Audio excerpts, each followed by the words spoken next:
돌출형 눈을 가지고 계신 큰 분들이 눈 밑 다크가 빨리 생기고 재배치를 10분 만에 피로를 막기가 어려워진다. 레이저로 지방 재배치를 한다. 눈 밑 지방이 가장 큰 원인이 됩니다. 네, 안녕하세요. 성형외과 전문의 박일입니다. 오늘은 최근에 많은 관심을 가지고 계시는 눈 밑 다크서클을 해결해주는 지방 재배치라는 수술에 대해서 이야기를 나누어 보는 시간을 갖도록 하겠습니다.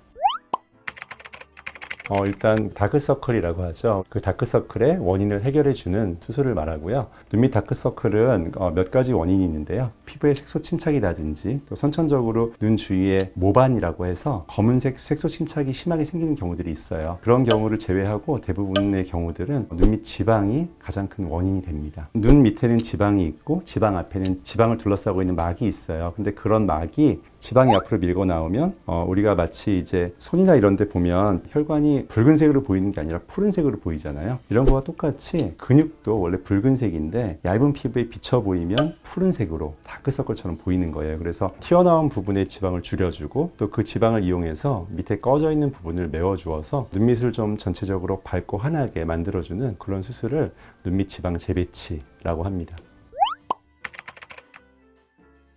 지방 재배치는 말 그대로 눈 밑에 있는 지방을 아래로 펴주는 거죠. 그거를 펴줄 때 겉을 절개하거나 하지 않고요. 이 눈 안쪽을 뒤집어 보면 결막이 있는데 결막 쪽을 절개해서 접근하게 됩니다. 그래서 겉으로는 흉터가 보이거나 그런 수술은 아니에요. 눈 밑에 다크가 심하거나 친구들에 비해서 나이가 더 들어 보인다든지 그런 분들에게 가장 적합한 수술이에요. 또 그리고 돌출형 눈을 가지고 계신 큰 분들이 눈은 되게 시원해 보이고 좋은데 눈 밑 다크가 빨리 생기고 이 눈 밑에 있는 눈물 고랑이라고 하는 그 부분이 도드라져 보이는 경우가 많아요. 그래서 지방 재배치를 하셔야 됩니다. 사실 전에는 지방 제거 수술이었어요, 대부분. 그런데 지방을 제거하면 눈밑이 튀어나와 있는 지방은 없어지는데 눈밑이 꺼진 부분에 대한 교정은 되질 않거든요. 그리고 또 지방을 과다하게 제거할 경우에 시간이 지나면서 눈밑이 꺼지는 현상이 더 심해져요. 그래서 그걸 그냥 빼버리지 말고 그 지방을 이용해서 밑으로 이동을 시켜서 꺼진 부분도 같이 메워주어서 일석이조의 효과를 얻는 거죠. 가끔은 지방 제거가 필요한 사람도 있지만 대부분의 경우는 지방 재배치를 해야 가장 좋은 효과를 얻을 수가 있습니다.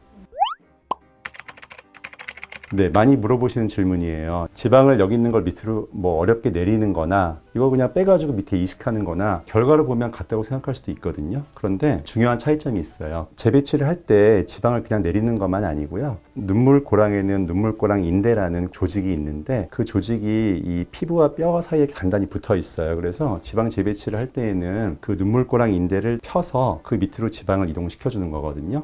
그런데 만약에 지방 이식을 한다고 하면 눈물고랑 인대가 그냥 붙어 있는 상태이기 때문에 거기에 지방이 제대로 이식이 되기가 굉장히 어려워요. 지방 제거를 하고 지방 이식이 효과적인 경우는 극히 드물고요. 지방 재배치가 기본이 되고 그 이후에 지방 이식을 추가를 하는 거는 괜찮아요. 왜냐하면 이미 그 인대가 느슨해져 있기 때문에 지방 이식하기가 굉장히 더 용이해지거든요. 그게 큰 차이점이라고 할 수 있어요.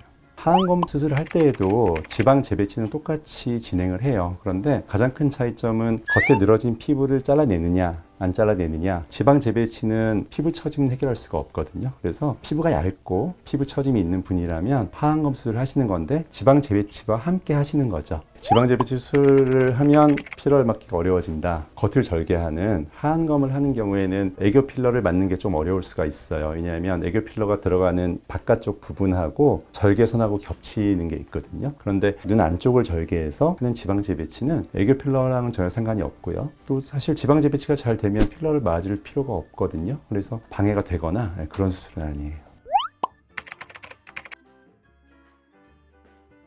지방이 많이 튀어나오지 않았는데 재배치를 받을 필요는 없으세요. 증세가 심할 때, 정말 있을 때 그걸 없애주는 수술이지 미리 받는다고 그걸 예방한다? 그렇게 받는 수술은 아니에요.